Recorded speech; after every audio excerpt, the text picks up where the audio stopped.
Αγαπητοί φίλοι, καλησπέρα σας. Είμαι ο Γιώργος ο Παλαιολόγος, καθηγητής διοίκησης επιχειρήσεων και υπεύθυνος για το πρόγραμμα της Δημιουργικής Ενότητας με υποψήφιο δήμαρχο τον Απόστολο Αλατζά. Νωρίτερα έγινε μια προσπάθεια να εξηγήσω κάποια πράγματα σε real time, σε πραγματικό χρόνο. Όμως κρίνω απαραίτητο ότι χρειάζεται και μια πιο εμπεριστατωμένη ανάλυση όσον αφορά το συγκεκριμένο πρόγραμμα. Και αυτό θα κάνω αμέσως τώρα. Θα σας δείξω λοιπόν όλο το πρόγραμμα σε ένα slideshow και θα ακούτε από πίσω τις δικές μου παρεμβάσεις και εξηγήσεις σχετικά με τα κομμάτια τα οποία αφορούν τον προγραμματισμό μας για τη διακυβέρνηση του Δήμου Δυτικής Λέσβου.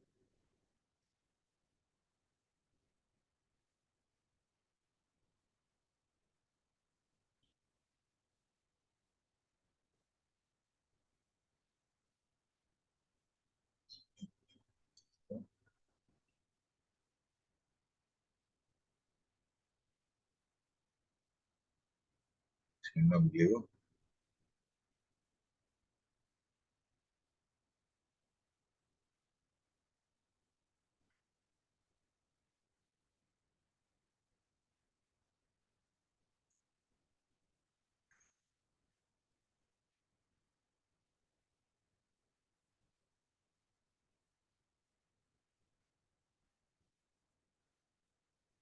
Λοιπόν,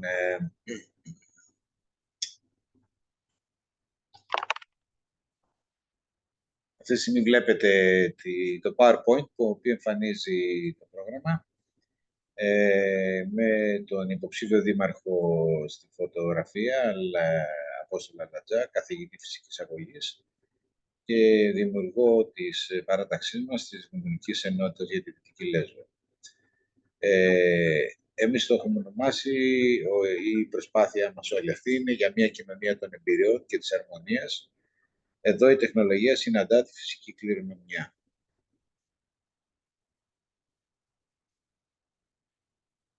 Το παρόν κείμενο αποτελεί μόνο ενδεικτικές δράσεις, στόχους που θα υλοποιηθούν με διάφορες μορφές συνεργασιών και συντονισμό φορέων, αυτοχρηματοδότησης, ΔΙΤ, πρόσκληση επενδύσεων, ΕΣΠΑ, κρατικά και εταιρικά προγράμματα και εθελοντισμού και άλλα. Ο χρονικός ορίζοντας επίσης είναι από βραχυχρόνιος έως μεσομακροπρόθεσμος, δηλαδή κάποια πράγματα μπορεί να υλοποιηθούν σχεδόν αμέσως, κάποια άλλα θα πάρουν κάποιο χρόνο. Φυσικά δεν θα κάνουμε τον ίδιο χρόνο που έκανε η διοίκηση η απερχόμενη, η οποία ουσιαστικά ενώ είχε το χρόνο και τα μέσα για να πραγματοποιήσει κάποια πράγματα, ξεκίνησε το 2021, ενώ έχει εκλεγεί από το 2019. Και επίσης ο δήμαρχός μας ήταν και εκλεγμένος και αντιδήμαρχος και στην προηγούμενη διοίκηση, δηλαδή χρειαστήκαν 7 ολόκληρα χρόνια για να μπορέσουν να ξεκινήσουν κάποιο έργο το οποίο υποσχεθήκαν και στα περισσότερες περιπτώσεις δεν μπόρεσαν να τα πραγματοποιήσουν. Στις προτινόμενες δράσεις θα ενσωματωθούν ενέργειες και κρεμότητες από προηγούμενες διοικήσεις στις τοπικές και δημοτικές ενότητες, το οποίο αποτελεί και ένα άλλο σχέδιο που δεν το παρουσιάζουμε σήμερα. Ποιο είναι το όραμά μας? Το όραμά μας είναι η δημιουργία πολιτείας κοινότητας, της νεολαίας, της κινητικότητας, εφταξίας ασφάλειας, αειοφορίας και βιώσιμης ανάπτυξης. Κυρίως τα πρώτα δύο είναι οι κύριοι στόχοι μας για το μέλλον αυτού του Δήμου. Ποιος είναι ο σκοπός μας? Θέλουμε να είμαστε η κοινότητα της Λέσβου στο βόρειο-ανατολικό Αιγαίο που θα εντάξει τους νέους στην παραγωγική διαδικασία και θα ευνοεί την επιστροφή τους στην πατρίδα. Πάρα πολύ βασικό. Θα καλλιεργεί τη χαρά ευδοκίμηση, παιδεία και ψυχαγωγία. Θα προστατεύει την οικογένεια και θα προάγει τα πολιτιστικά πρότυπα, διαφυλάσσοντας τις παραδόσεις μας. Θα αναπτύσσεται βασιζόμενη στην επιχειρηματικότητα, την οικογενειακή επιχείρηση και την καινοτομία. Θα είναι πόλος έλξης και διαμονής για τους δημιουργικούς ανθρώπους όλων των ταυτοτήτων. Θα καλωσορίζει τους συνταξιούχους όλου του κόσμου με υπηρεσίες ατάξεις του δυτικού προτύπου. Θα δίνει την ευκαιρία στους επισκέπτες να βιώσουν μοναδικές εμπειρίες και φιλοξενία. Και τέλος, θα προστατεύει και αναδεικνύει τη φυσική πολιτιστική κληρονομιά. Στο παγκόσμιο γίγνεσθε σήμερα, οι κοινωνίες οι οποίες προχωρούν είναι αυτές οι οποίες μπορούν να δημιουργήσουν δομές οι οποίες να διασφαλίζουν το επίπεδο διαβίωσης των κατοίκων, έχουν τη δυνατότητα να επιχειρούν και να συμμετέχουν στα διεθνή δρόμενα, όχι μόνο στα τοπικά, και κυρίως αναφερόμαστε πλέον στον τουρισμό και μάλιστα στον τουρισμό τρίτης ηλικίας, ο οποίος πρέπει να αποτελεί ένας άμεσος στόχος του Δήμου, τον οποίο θέλουμε να δημιουργήσουμε. Η τοπική σύσταση δυνάμεων, όπως βλέπετε εδώ, και δεν θα πω σε περαιτέρω ανάλυση, είναι πολύ αρνητική για τον τόπο μας. Δηλαδή, όσον αφορά τη στρατηγική τοπικών επιχειρήσεων, οι τοπικοί συντελεστές ζήτησης είναι επίσης προβληματικοί.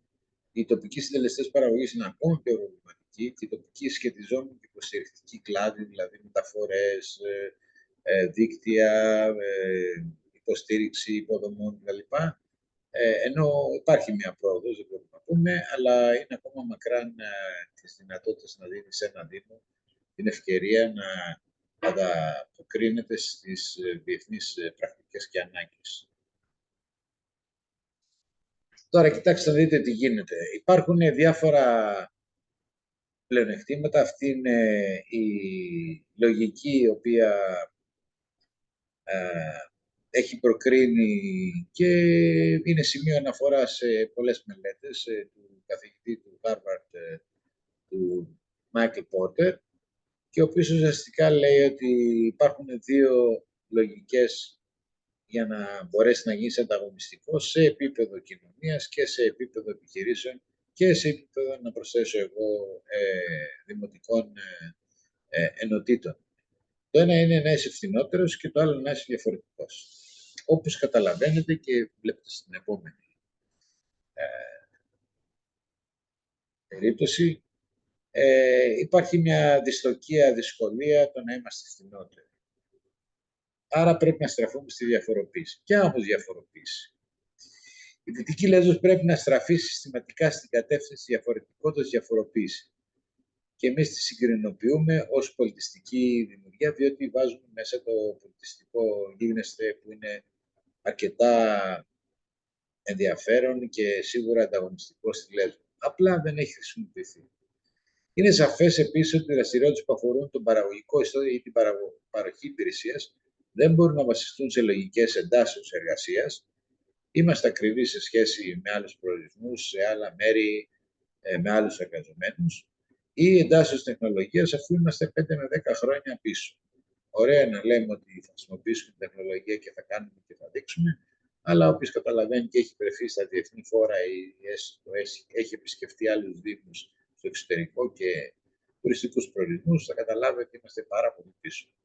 Άρα, ο μόνος δρόμος περνάει από την ένταση στη γνώση και κυρίως στην πολιτισμική γνώση. Αυτό είναι και το ανταγωνιστικό μας πλεονέκτημα. Υπάρχει υποβόσκη. Έχει οργανωθεί? Όχι.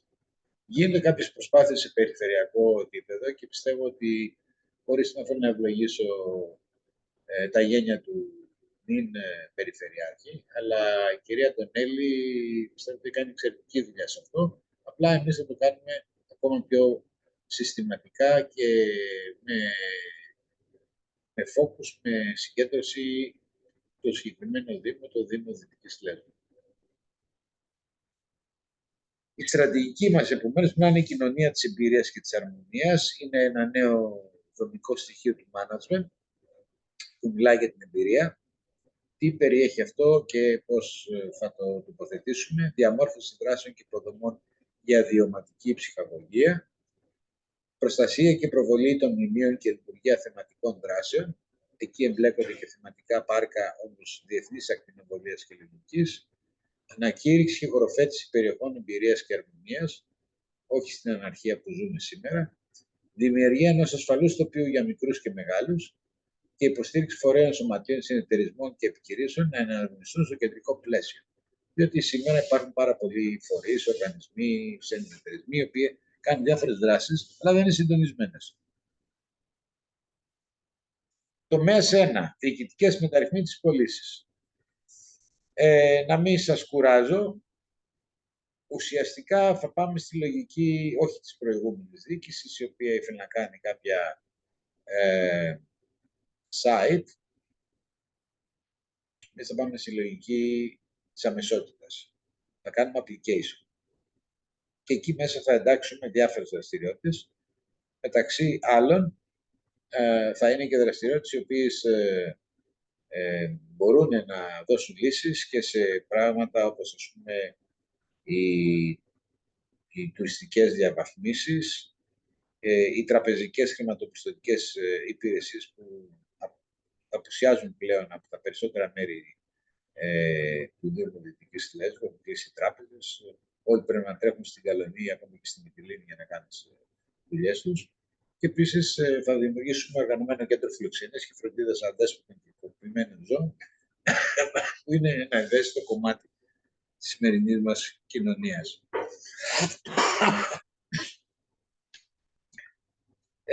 Τομέας διοικητικές μεταρρυθμίσεις 2. Θα υπάρχει ένα ηλεκτρονικό σύστημα logistics, ηλεκτρονικό σύστημα κρατήσεων, και δεν εννοώ μέσα από website, δεν εννοώ μέσα από applications. Υπάρχουν θέματα που αυτή τη στιγμή υπάρχουν μόνο σαν site, θα υπάρχουν πάλι σε application, που θα δείχνουν διάφορες διαδρομές που υπάρχουν, με χαρτογράφηση γεωτόπων που γίνεται ήδη από το Πανεπιστήμιο. Ένα σημαντικό κομμάτι είναι το τομέας 1-3, διοικητικές μεταρρυθμίσεις, δημοκρατία, λογοδοσία. Αν και προβλέπεται στο καινούριο νομοσχέδιο της κυβέρνησης που μιλάει για λογοδοσία και δημοκρατικές διαδικασίες, είναι αρχή του Δημάρχου μας, του Απόστολου Αλατζά, ότι θα πρέπει να γίνεται ετήσιος δημόσιος απολογισμός και λογοδοσία. Έτσι και ο πολίτης θα ξέρει καλύτερα τι έχουν γίνει και τι δεν έχουν γίνει. Επίσης, οι online υπηρεσίες εξυπηρέτησης και παραπώνου του πολίτη θα είναι πάλι σε applications, και γενικά θα υπάρχει μια καλύτερη δυνατότητα παρέμβασης και έκφρασης του πολίτη και ενημέρωσης. Το κομμάτι του τουρισμού, το οποίο κάθε άλλο παρά τουριστική διαδικασία είναι αυτή τη στιγμή, δεν θα μπορούσε κάτι να χαρακτηριστεί έτσι, και θα σας εξηγήσω σε κάποιο άλλο σημείο της παρουσίασης. Ο ελαιοτουρισμός είναι κάτι που γίνεται, θα συμμετάσχουν φυσικά τα μουσεία ελαιουργίας, είναι κάτι που ήδη γίνεται, ας πούμε, στη Σαντορίνη. Θα δημιουργήσουμε χώρους, χωριά, κεραμικής, ψηφιδωτών μουσικής και άλλων που ήδη υπάρχουν, αλλά δεν είναι οργανωμένα. Και τα μεγαλύτερα έργα που θα δώσουμε πολύ μεγάλη σημασία είναι να αξιοποιήσουμε την ιστορικότητα αυτού του τόπου, που έχει το πλεονέκτημα να αναφέρεται στον Αριστοτέλη, να αναφέρεται στη Σαφώ, τον Τέρπαμβρο, τον Ορφέα και άλλους. Εκεί θα πρέπει να κάνουμε ένα διεθνή διαγωνισμό και να καλέσουμε σπουδαίες εταιρείες.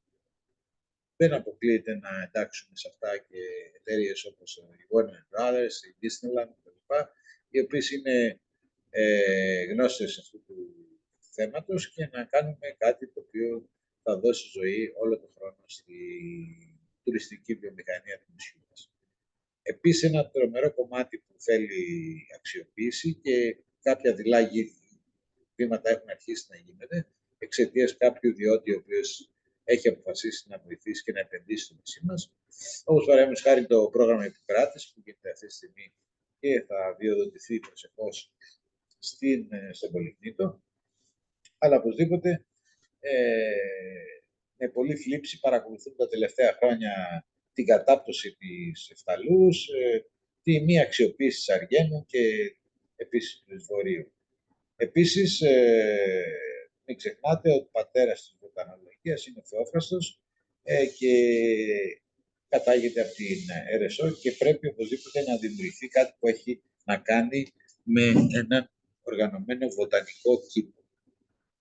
Βλέπετε το βοτανικό κήπο που υπάρχει σε διάφορα μέρη της Ελλάδος, και εκεί μπαίνουν διάφορα θέματα που αφορούν τη βοτανολογία και όχι μόνο, καθότι είναι γνωστό ότι η Λέσβος έχει και πολύ εμπλουτισμένη πανίδα και χλωρίδα.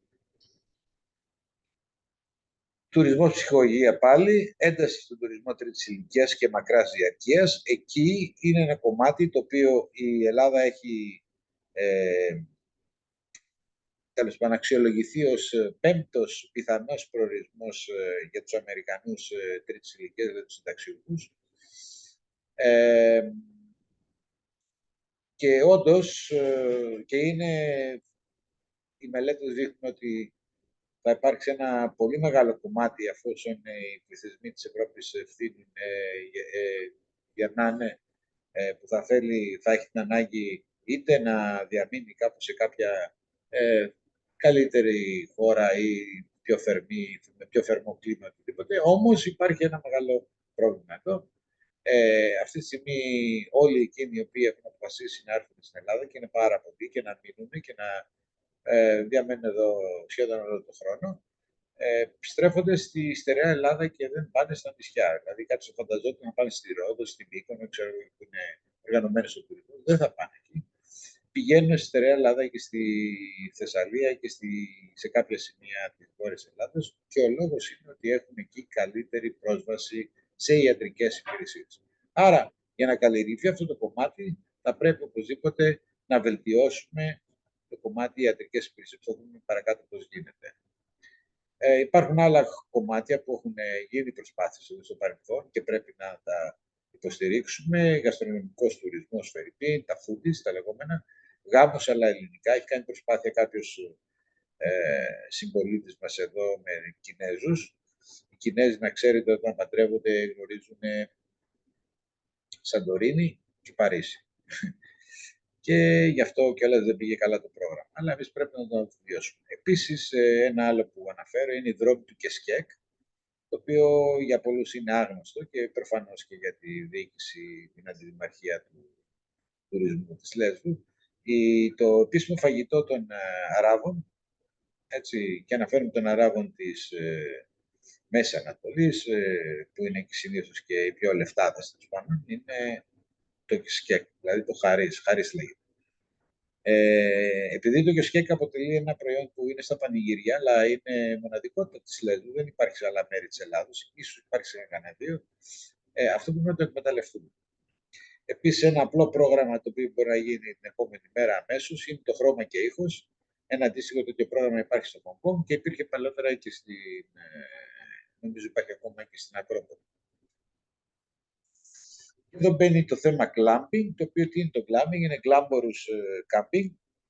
Ήδη γίνονται ενέργειες και προσπάθειες και νομίζω η επένδυση είναι σε εξέλιξη, ιδιώτη φυσικά, στη Λιώτα, όπου θα δημιουργηθεί ένα τέτοιο κάμπινγκ και θα προσπαθεί να προσελκύει και τουρίστες υψηλού οικονομικού background, οι οποίοι δεν έχουν έναν τρόπο ζωής διαφορετικό, δεν θέλουν τα ξενοδοχεία, αλλά θέλουν κάτι που να είναι άμεση επαφή με τη φύση, αλλά με πολλές ανέσεις. Εδώ βλέπετε το Symphony of Lights, που είναι κάτι που γίνεται στο Hong Kong. Πολύ απλά έχουν φωτίσει 50 βασικά κτίρια του Hong Kong και κάθεσαι σε μια προβλήτα και έρχονται έχει 1 εκατομμύριο επισκέπτες την ημέρα, τις μέρες που διαδραματίζεται αυτό το event στο Hong Kong. Τομές υποδομές εμβολιασμού, μεταφορών και οδοποιίας είναι ένα από τα πιο βασικά θέματα, καθότι αφορά τον αγροτικό τομέα και τις επικοινωνίες μας. Είναι δύο πολύ βασικά θέματα, τα οποία θα δώσουν πολύ μεγάλο ενδιαφέρον, πέρα από τη δημιουργία και συντήρηση κεντρικών και αγροτικών δρόμων, τα οποία τους ή άλλους έχουν μία εξέλιξη, είτε με την παρέμβαση της περιφέρειας, είτε του Δήμη και ο συγκεκριμένος Δήμος κάποιες ενέργειες έχει κάνει, όχι πολύ αποτελεσματικές, και γιατί στις περιοδίες που έκανε στα διάφορα χωριά, οι αγρότες διαμαρτύρονται. Αυτό που είναι πολύ σημαντικό είναι το δεύτερο bullet που έχω αναφέρει εδώ, είναι το task force, δηλαδή ταχείες επεμβάσεις τεχνικών και πολεοδομικών θεμάτων, λιγότερο πολεοδομικών και περισσότερο τεχνικών, η οποία θα πρέπει να επεμβαίνει, θα αποτελείται από κάποιους εξειδικευμένους υπαλλήλους, οι οποίοι θα επεμβαίνουν να φτιάξουν μια λακκούβα, κάτι που έχει φύγει στο γράσπεδο, στο πεδρόμιο, τέτοια θέματα, η ίδρυυση, ξέρω κάποιο σωλήνης έχει σπάσει, να μπορούν άμεσα να επεμβαίνουν, ενώ αυτή τη στιγμή χρειάζεται έτσι λίγο πιο περίπλοκη και πολύπλοκη και χρονοβόρα διαδικασία. Επίσης, πολύ συγκεκριμένο και ενδιαφέρον θέμα είναι η διαδημοτική συγκοινωνία σύνδεση δημοτικών ενωτήτων. Είναι κάτι που αυτή τη στιγμή λείπει. Θα δούμε πώς θα το πραγματοποιήσουμε. Έχω κάνει κάποιες επικοινωνίες με κάποιους ιδιώτες, αλλά και με το ΦΕΛ εδώ και ευελπιστούμε ότι θα βρούμε μια λύση να μπορούμε να έχουμε καλύτερη διαδημοτική συγκοινωνία, διότι αυτή τη στιγμή χρειάζεται να κατέβουν στην Καλονή, στην Μυτιλίνη, προκειμένου να συνδεθούμε με το Ματαμάδο ή με κάποιο άλλο χωριό. Αν κάποιο μένει στην Άγρα, έτσι. Επίσης, πύλη πέτρα σύνδεση με Τουρκία. Υπάρχει αυτό, όμως γιατί δεν έχει γίνει η σύνδεση, γιατί δεν έρχεται κόσμος. Το θέμα είναι πολύ απλό. Διότι ο κόσμος προτιμάει να πάει στην Μυτιλίνη. Και γιατί προτιμάει να πάει στην Μυτιλίνη, γιατί και έχει σούπερ μάρκετ. Δηλαδή, αυτή τη στιγμή ο τουρισμός που έρχεται στη Λέσβο, κατά βάση είναι γιατί ψωνίζουν. Αν πάτε σε ένα οποιοδήποτε σούπερ μάρκετ, θα δείτε ότι μέσα είναι Τούρκοι. Με την ακρίβεια που έχουν. Ένα είναι αυτό. Και δεύτερον, διότι οι Τούρκοι που έρχονται εδώ βασικά αγοράζουν ελευθερία. Δηλαδή δεν είναι τόσο πολύ. Γιατί αν πας στα παράλια απέναντι, έχουν εκεί καλύτερα καταλήμματα ενδεχομένως και περισσότερα εστιατόρια για να φάνε. Ίσως και πιο φθηνά. Όμως έρχονται εδώ γιατί αγοράζουν ελευθερία. Δηλαδή, βλέπεις, ας πούμε, το καραβάκι ξεκινάει από την Τουρκία και είναι όλες καλοντημένες, ξέρω εγώ, προσεκτικά ντυμένες κτλ. Οι κυρίες και οι κύριοι που τις συνοδεύουν και μόλις μπουν μες στο καράβι αρχίζουν και φτάνουν εδώ και ουσιαστικά ελευθερώνονται και πετάνε τα ρούχα τους και τέλος πάντων είναι λιγότερο κόσμος. Έχει μετά και κάποια άλλα θέματα. Να σταθώ στα αεροπλάνα υδατοδρόμια για να μην παρεξηγηθούμε. Ο λόγος δεν είναι ότι θα έρχονται πολλοί κόσμοι με αεροπλάνα. Τους άλλους τα αεροπλάνα είναι μικρά, είναι περίπου 20 θέσια. Όμως είναι ένα μέσο το οποίο πρέπει να χρησιμοποιηθεί για άμεση ανάγκη, για κινδύνους, για ατυχήματα και θα σώσει ζωές. Και μπορεί να γίνει.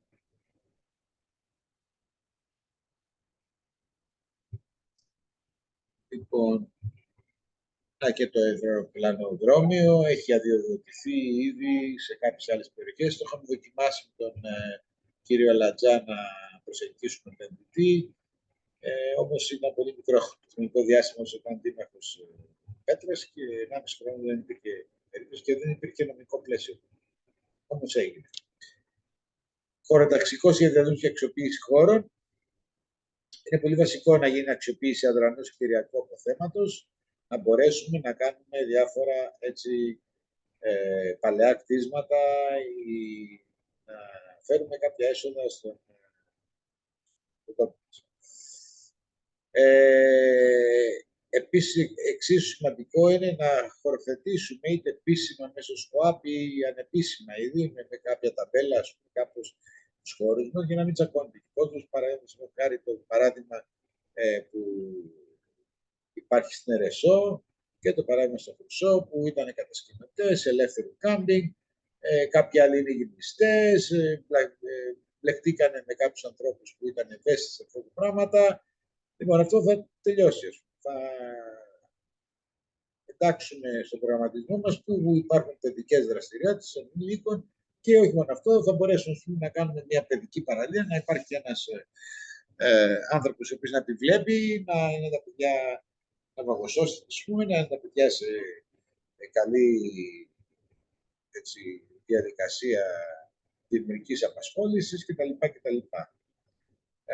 Εκεί εντάσσονται και τα κάμπινγκ. Τα κάμπινγκ λογικά θα πρέπει να είναι σε κάποιους χώρους οι οποίοι είναι προσβάσιμοι. Στη σημεία το κάμπινγκ του Δήμου, του τέος Δήμου Μολύβου είναι παρατημένο.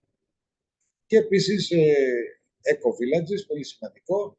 Υπάρχουν νησιά όπως η Ανάφη, ας πούμε, που το έχει αναδείξει και λειτουργεί χωριά τα οποία δεν χρησιμοποιούν μεγάλο κόστος ενέργειας, είναι οικολογικά και οι δραστηριότητες που γίνονται εκεί είναι σχεδόν όλες και με αυτό κερδίζουν πάρα πολύ τουρισμό.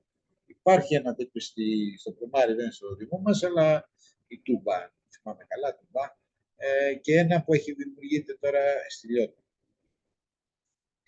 Σύσταση και συμμετοχή στους φορείς δράσης και αξιοποίηση ενεργειακού τοπίου. Εδώ υπάρχει ένα μεγάλο θέμα με τους πόρους που πώς χρησιμοποιούνται, πώς καταναλώνται. Υπάρχει ένα θέμα τεράστιο με τη ΔΕΙΑΛ, η οποία έχει αναλάβει αυτό το έργο. Ουσιαστικά όμως δεν είναι έργο της ΔΕΙΑΛ, είναι ανήκει στο Γραφείο Διαχείρισης Υδάτινων Πόρων, στη συνεργασία με τη ΣΤΟΕΒ. Είναι Ταμείο ακριβώς εγκυοβελτιώσεων και αναφέρεται στην Ελλάδα. Δυστυχώς κανένας δήμος και καμία περιφέρεια δεν έχει καταφέρει να τα κάνει καλά και να τοποθετήσει ατομικά υδατοδρόμια, είτε είναι χαλασμένα, είτε είναι παλαιά, είτε άλλοι δήμοι δεν έχουν, είτε άλλες περιοχές δεν έχουν. Πάση περιπτώσει, μόνο η Κρήτη το έχει καταφέρει και ελπίζουμε να φτάσουμε στο επίπεδο. Μετά ένα σημαντικό στοιχείο είναι η αντικατάσταση νυμφωτισμού με ηλιακούς σωρευτές. Κάτι το οποίο πρέπει να γίνει για να εξοικονομήσουμε ενέργεια. Και επίσης είναι το πρόγραμμα Θερμόπολης, που δυστυχώς το έχει οικειοποιηθεί η απερχούσα διοίκηση του Δήμου Δυτικής Λέσβου, ενώ αυτό έχει ξεκινήσει το 2008, είχε ενταχθεί στο ΤΕΠ Βορείου Αιγαίου.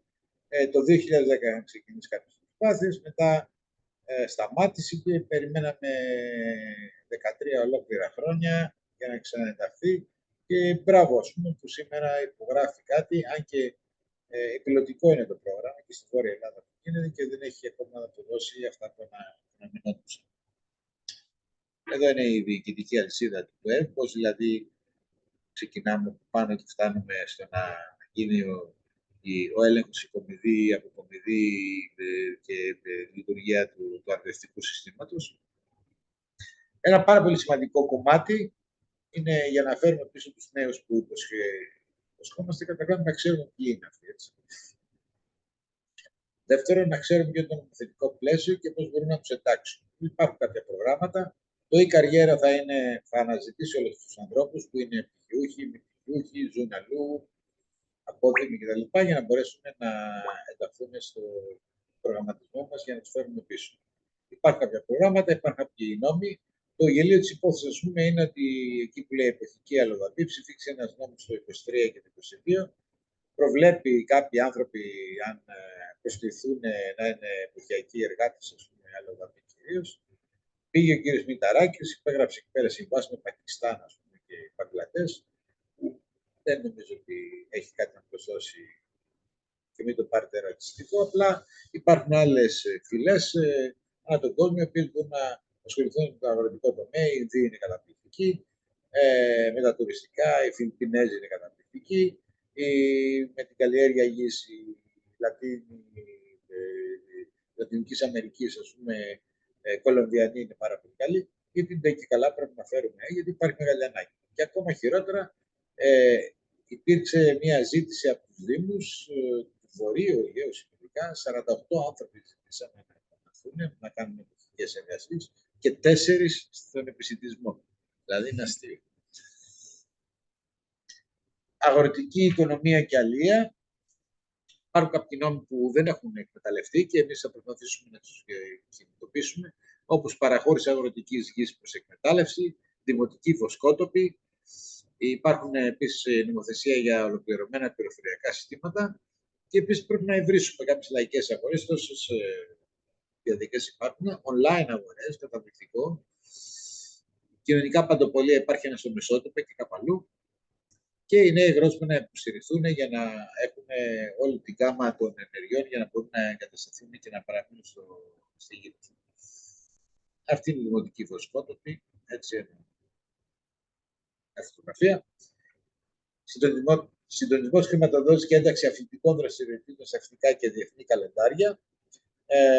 Υπάρχει, ας πούμε, μια εφαρμογή που λέγεται τραπέζι. Δεν είναι το τραπέζι που καθόμαστε και τρώμε. Είναι τρά και παίζει από παιχνίδι, έτσι, το οποίο το χρησιμοποιεί ο Δήμος Τρικάλων και αναφέρεται μέσα όλες τις δραστηριότητες που είναι σε αιτήσια βάση, ώστε να μπορούμε να τις επικοινωνήσουμε και με το marketing στο εξωτερικό και αλλού.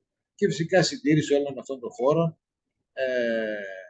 που γίνονται και που να συνεχιστούν και να βελτιωθούν.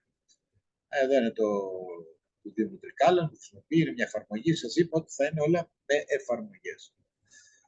Δημιουργία αυταξίας και προστασίας του πολίτη. Υπάρχουν συγκεκριμένοι νόμοι, οι οποίοι πρέπει να δούμε κατά πόσο μπορούν να συμβάλλουν στη διαδικασία που θέλουμε.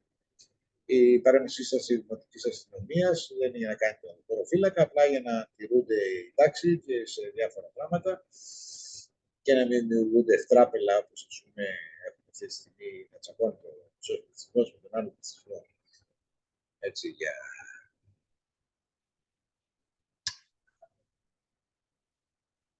Πώς να σας το πω... για το κίνημα της ομπρέλας, ας πούμε, και κάπως έτσι. Να είναι φοροφετημένα και να υπάρχει κάποιος που να τηρεί την τάξη. Επίσης, έχουμε φυλακή, είμαστε ακριτικό νησί. Ναι, μεν έχουμε καλούς γειτόνους στους Τούρκους, αλλά από εκεί και πέρα πρέπει ο καθένας να ξέρει στην κρίσιμη στιγμή, είτε αυτό αφορά επιβολή της εθνικής μας ακεραιότητας, είτε ακόμα και σε θέματα πυρκαγιών κτλ. Όπως ο επόμενος νόμος. Και φυσικά έλεγχος του μεταναστευτικού, το οποίο δεν εμπλεκόμαστε άμεσα, αλλά είμαστε αυτοί που εισπράττουμε τις διάφορες ανοησίες που κάνουν διάφορες κυβερνήσεις με τους κατά τα άλλα μετανάστες. Ο πολιτισμός είναι ένα βασικό θέμα που μας απασχολεί. Είναι αδιανόητο να μην υπάρχει ένα ανοιχτό θέατρο πολιτισμού, να μπορούν να γίνονται δραστηριότητες και πάμε πότε σε γήπεδα, σε στάδια, σε κάστρα. Υπάρχουν δραστηριότητες που γίνονται αυτή τη στιγμή και πρέπει να τις ενοποιήσουμε και να τις ισχύσουμε, όπως γέφυρα της Κρεμαστής και άλλα. Ένα ανοιχτό θέατρο, όχι τρομερά μεγάλης χωρητικότητας, αλλά 2.000 ανθρώπων νομίζω ότι θα ήταν μια φοβερή. Ο τομέας παιδείας πάλι είναι ένα κομμάτι το οποίο μας ενδιαφέρει άμεσα, γιατί εκεί υπάρχει ήδη κάποιο υπόβαθρο και πρέπει να το αξιοποιήσουμε. Επίσης, μετά από συνεννόηση και συζήτηση που είχαμε με τους στρακοκαλλιεργητές, μάλλον όχι καλλιεργητές, τους ψαράδες, τους αλλοίς του κόλπου Καλανής και του Πελιχνίτου, οι οποίοι ασχολούνται με τη στρακοσυλλογή, χρειάζεται κάθε χρόνο να πηγαίνουν να κάνουν πιστοποίηση στην Κάλυμ, ενώ κάλλιστα θα μπορούσε να γίνει εδώ ένα κέντρο, το οποίο να αναλάβει την εκπαίδευσή του, την πιστοποίηση και να μην χρειάζεται άνθρωποι να λείπουν. Ένα κομμάτι που θα παίξουμε σίγουρα είναι το κομμάτι της αγροτικής οικονομίας. Υπάρχει ήδη μια σχολή γαλακτοκομείας στην Αγία Παρασκευή που είναι μέρος του προγράμματος μαθητείας του ΑΕΠ, αλλά εμείς θα κάνουμε κάτι καλύτερο, συνεργασίες με κάποιους φορείς και φυσικά με το Πανεπιστήμιο Άκδεμ, το οποίο δεν έχει μόνο μουσικιακά πρότυπα, χρησιμοποιείται στη Λέσβο εδώ και 40 χρόνια στο Μετόχι, αλλά έχει και άλλα προγράμματα, μουσική, θεατροποίηση, που μας ενδιαφέρει εφόσον θέλουμε να αναδείξουμε τη Σαπφό, και τον Τέρπανδρο και τα Μορφαία που έχουν σχέση με τη μουσική από το τόπο μας. Εδώ το Μετόχι, επίσης τα σχολεία, πρότυπα σχολεία δάσου, να έρχονται τα παιδιά να αρχίσουν να έχουν επαφή με τη φύση. Ίδρυση γραφείου συμβουλευτικών νέων και επιχειρήσεων είναι πολύ βασικά για να μπορέσουν οι νέοι να ξέρουν πού βρίσκονται και πού θέλουν να πάνε. Ένα τέτοιο είναι στα πλαίσια του προγράμματος Economy. Συντονισμός και πρόθεση επενδύσεων. Συμμετοχή σε διεθνείς εκθέσεις που αφορούν προϊόντα δικά μας. Ένα τέτοιο θα είναι ανοιχτά οι αματικά λιτρά που λειτουργούν 365 μέρες το χρόνο και αυτό μπορεί να γίνει μόνο στην περιοχή της Αργένου, αλλά ίσως και στο Λιβόρι. Πολύ μεγάλη έμφαση στην οικογένεια, συμβολευτική γονέων, παιδικούς σταθμούς, παιδικές κατασκηνώσεις, παιδικές χαρές, παιδικές δραστηριότητες όπως κοινή θησαυρού, έσωπος, καραγκιόζου, κουκλοθέατρο και φυσικά παιδικές παραλίες. Για τις ευπαθείς ομάδες υπάρχει ήδη μια δομή η οποία ασχολείται με κάποια θέματα. Εμείς θα δώσουμε έμφαση και σε άλλες μορφές που αφορούν την οικογένεια και τους ανθρώπους της ευπαθείς ομάδες. Ένα πολύ βασικό θέμα που πρέπει να κάνει με το marketing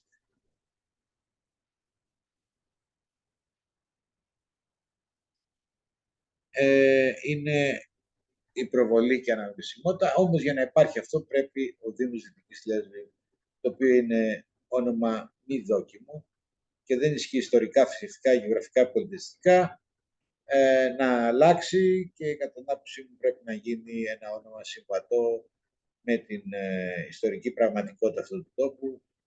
Εγώ θα πρότεινα παραδείγματος χάρη Δήμος Καλονής Μυθύμνης.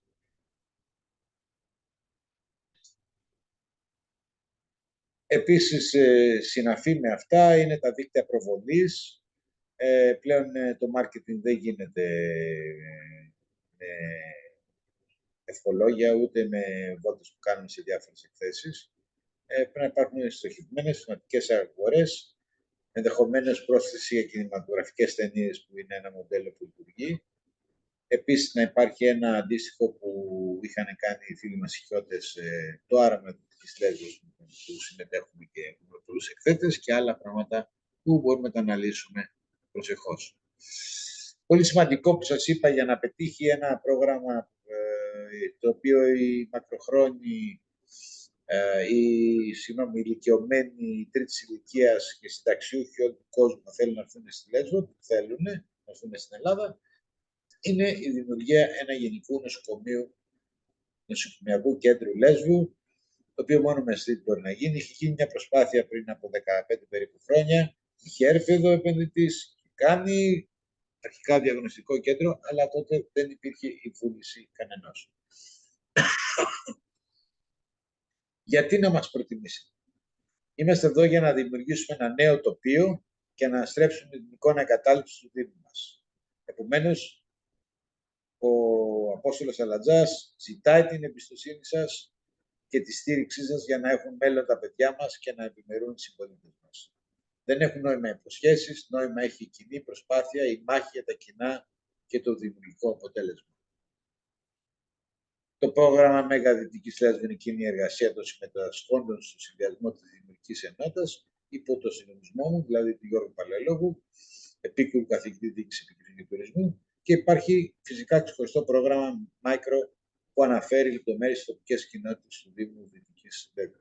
Καλή επιτυχία σε όλους. Ευχαριστώ.